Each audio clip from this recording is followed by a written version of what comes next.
alayhi wa sallam, de sorte évidemment que l'exemple soit bien mis en place. Ensuite, je pense que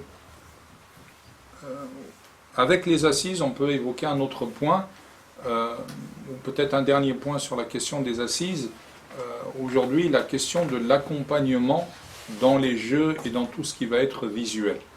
On n'est plus du tout ici dans l'instructif, mais c'est pour ça que je vous disais tout à l'heure l'importance de communiquer. Parfois, vous voyez votre enfant, il joue à un jeu, c'est bien de s'asseoir à côté de lui et de regarder comment il joue. Je ne dis pas jouer avec lui, mais regardez comment il joue, parce que ça vous révèle beaucoup de choses sur sa personnalité, sur les choses qui sont bien en lui, qui sont moins bien en lui. Et là, vous pouvez en même temps accompagner ce jeu. S'il y a des choses qui ne sont pas bien, lui expliquer pourquoi c'est pas bien. Dans des séquences vidéo, par exemple, s'il y a des choses vidéo à voir, que ce soit dessins animés, films ou autres, qui peuvent lui apporter quelque chose, avoir un accompagnement.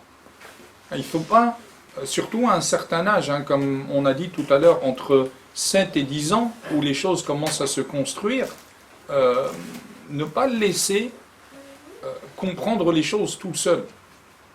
Il faut avoir un accompagnement, même dans un truc qui soit le plus, je dirais, le plus simple. Vous prenez un dessin animé ou autre, il y a toujours possibilité de lui inculquer une valeur religieuse ou un comportement religieux qui est important dans ces situations. Donc parfois, il faut avoir de l'accompagnement, et je vous dis, les enfants, ils apprécient qu'on joue avec eux, qu'on s'assoit avec eux pour regarder et ainsi de suite. Ça fait partie évidemment de ces assises, de cette communication où parfois le contexte est plus propice à échanger sur des notions qu'en assise ou autre.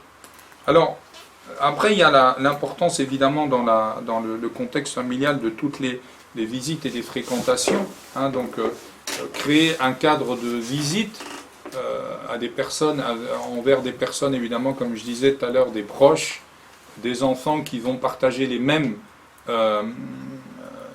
centres d'intérêt. Donc ça c'est important parce que ça va le motiver, il ne va pas sentir qu'il est isolé par rapport à tout ça. Donc développer toutes ces choses.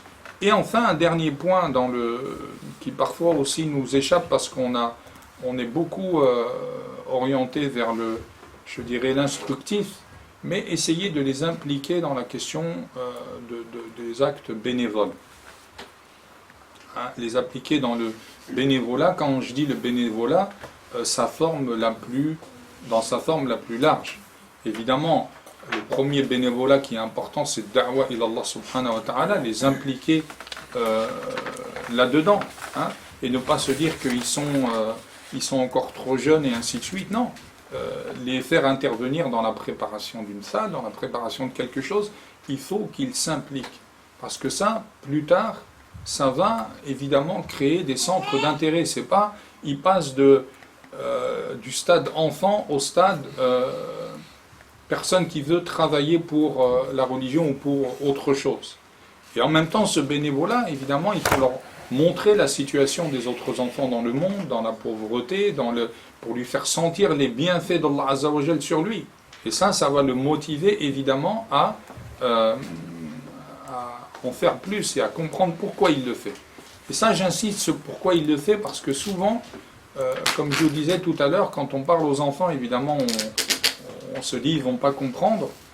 Il faut, quand vous leur expliquez par exemple de faire la prière, il faut s'asseoir et leur lire le mérite de la prière. Leur rappeler régulièrement le mérite de la prière. Tous les hadiths qui vantent évidemment les bienfaits de la prière, la récompense de la prière. Quand ils sont jeunes, on n'est pas obligé d'aller dans le côté évidemment de l'avertissement et du châtiment, mais au moins leur vanter ce mérite. Parce que souvent, on a un discours évidemment qui va être trop peut-être militaire, fait ou ne fait pas, mais il suffit simplement qu'on lui montre le mérite et le bienfait qu'il y a derrière ces actes pour que les choses changent. Donc voilà, Inch'Allah, c'était quelques pistes, comme je vous ai dit, que vous connaissez peut-être déjà, vous avez déjà entendu, mais j'ai essayé d'insister un petit peu sur les différentes connexions qui peuvent être faites entre les différents points. En guise de conclusion, j'aimerais attirer votre attention sur 2 points. Il ne faut pas perdre de vue que quand on parle de la spiritualité au niveau familial, on parle de la spiritualité vis-à-vis en général de générations qui sont différentes, les parents et les enfants. Et souvent, on voudrait que les enfants vivent la spiritualité comme un adulte. Or ça, c'est une erreur. Même chez les adultes, même chez nous-mêmes, vous le constatez vous-même, la spiritualité, évidemment, l'intérêt que vous avez pour la spiritualité à un certain âge, il n'est pas le même qu'il y a 10 ans en arrière. Ou à un moment donné, peut-être on était plus dans une dynamique d'action où il fallait agir, faire, donner et ainsi de suite. Et c'est comme ça qu'on se rend compte au bout de 10 ans qu'on est fatigué, qu'au final on se dit mais qu'est-ce que j'ai tiré profit de tout ça, ainsi de suite. Ça, ça ne veut pas dire que vous avez perdu votre temps dans les 10 ans, non. C'est une maturité. Comme je vous disais tout à l'heure, dans le hadith de l'enfant, le prophète sallallahu alayhi wa sallam nous montre que l'être humain, il passe par des stades différents, par des phases différentes, et dans chaque phase, il va y avoir des méthodes et une maturité différente, une compréhension des choses différentes. Donc parfois, quand je dis ça parce que souvent, des fois, quand vous avez dû le remarquer, vous faites une halaqat dhikr chez vous, vous voulez faire le mahfurat, ou vous voulez faire une lecture de Coran, et l'enfant, il est là, il bouge de partout, il rigole, il se chamaille, et ainsi de suite. C'est un enfant. Il ne doit pas vivre la chose comme vous la vivez, comme l'adulte la vit. Et dans l'adulte aussi, comme je vous ai dit, en fonction de la préoccupation et de la compréhension, il va y avoir des niveaux différents. Donc il ne faut pas perdre de vue ce premier point, c'est que la spiritualité familiale ne va pas être linéaire ou uniforme pour tout le monde. Je reviens sur ce point qui est important. Au niveau des enfants, il s'agit de semer des graines et de les entretenir, de sorte que Allah subhanahu wa ta'ala les fasse fructifier par la suite. Le deuxième point qu'il faut ne pas perdre de vue, c'est que la foi s'use. Qu'est-ce que ça veut dire, la foi s'use? Hein? Ouais? Non. Ça veut dire que la foi, comme le disent nos savants, la foi augmente et diminue. Et subhanallah, le prophète sallallahu alayhi wa sallam, il a fait allusion à cette notion d'usure de la foi. Et ça, évidemment, ça nous concerne déjà nous en tant qu'adultes, et il faut qu'on le prenne on prenne conscience de cela, parce que parfois, quand on est dans une phase où, justement, comme je disais tout à l'heure, on ne voit plus trop bien le bénéfice de ces actes, on a l'impression d'avoir une pratique un peu mécanique, et on se dit que voilà, on n'est pas à l'aise, eh bien on pense qu'on est dans une situation anormale. Il faut se rassurer, c'est une situation normale, parce que la foi du croyant, elle s'use. Et le prophète sallallahu alayhi wa sallam, qu'est-ce qu'il a dit? Il a dit Innal imana la yakhluqu fi jawfi ahadikum. La yakhluqu yani la yabla. La foi s'use dans le fort intérieur de l'un d'entre vous. Hein? Et qu'est-ce qu'il dit? Kama yakhluqu thawb. Comme le vêtement s'use. Et c'est une image en réalité qui est véritablement magnifique, parce que des fois, vous pouvez acheter un vêtement tout neuf qui vous plaît, il va vous embellir, mais vraiment d'une façon où vous allez vous trouver vraiment à l'aise, et quand le vêtement va évidemment vieillir, vous allez le mettre, vous allez même vous détester. Comment moi j'ai pu mettre ce vêtement et ainsi de suite. Vous voyez, ce sentiment-là de quelque chose qui va vous donner vraiment une joie profonde, à un moment donné, il peut même vous donner un dégoût de vous-même. Pareil pour la foi. ce sentiment de proximité d'Allah subhanahu wa ta'ala qui va donner évidemment une joie profonde, quand il n'est pas là, il peut même nous amener à se dégoûter de nous-mêmes. Et ça, évidemment, c'est après le travail de Shaitan qui va petit à petit faire son travail pour nous éloigner le plus possible. Et là, le prophète, sallallahu alayhi wa sallam, il nous montre que c'est une situation normale. Et il nous donne le remède dans le hadith quand il dit فَسَلُوا اللَّهَ تَعَالَى أَنْ يُجَدِّدَ الْإِيمَانَ فِي قُلُوبِكُمْ. Demandez à Allah subhanahu wa ta'ala qu'il revivifie cette foi dans vos cœurs. Donc dans ce hadith, vous voyez, vous avez la situation qui est posée clairement et l'orientation. Première des choses, demandez à Allah subhanahu wa ta'ala qui revivifie cette foi. Parce que vous ne savez pas, en fait, pourquoi cette orientation, pourquoi pas un acte? Parce qu'en fait, chacun, en fonction de la situation où il va être, dans cette période d'usure, il va avoir un acte, peut-être qu'il va avoir plus d'effet que d'autres. Mais lui, il ne le sait pas. Il demande à Dieu et Allah subhanahu wa ta'ala va l'orienter naturellement. Et quand on parle d'acte, en réalité, on a toujours, quand j'évoque cette usure, on se dit qu'il va forcément, ça va passer par une période d'effort intense et ainsi de suite. Pas forcément. Il suffit simplement que vous rencontriez quelqu'un qui évidemment reflète une certaine sincérité, piété et ainsi de suite, ça peut vous redonner un coup pour repartir.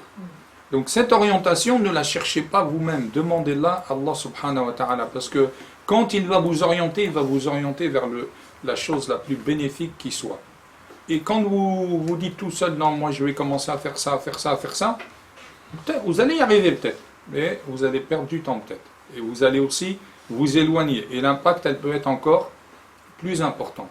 Et ça, quand le prophète, évidemment, sallallahu alayhi wa sallam, il évoque ça, il évoque au-delà de ça ce que je disais tout à l'heure, une compréhension de Dieu qui est autre. Reconnaissez cette faiblesse en vous-même et allez chercher la force auprès d'Allah subhanahu wa ta'ala.